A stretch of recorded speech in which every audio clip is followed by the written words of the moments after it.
আসসালামু আলাইকুম ইব্রান। কালকে আমার সাথে একটা মজার জিনিস হয়, সেটা হলো আমি আহ, যমুনা ফিউচার পার্কে যাই একটা ফোন কিনতে আর কি, স্যামসাংয়ের।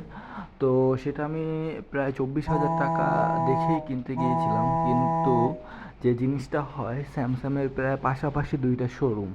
একটা শোরুমে সেটার দাম ছিল 20,000 টাকা, আরেকটা শোরুমে সেটার দাম ছিল 24,000 টাকা।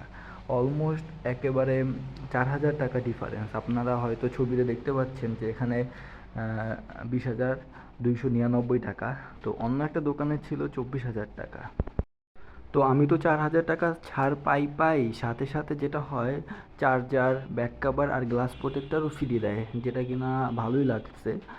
আর মোবাইলের ক্যামেরাটা প্রায় 50 মেগাপিক্সেল, যেটা কিনা ডে টু ডে লাইফের জন্য ভালো।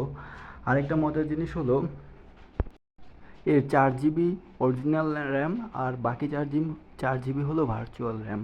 তো এই জিনিসটা আমার কাছে ভালো লাগছে আর কি জিনিসটা। তো ডে টু ডে লাইফের জন্য আই থিঙ্ক ফোনটা ভালোই হবে।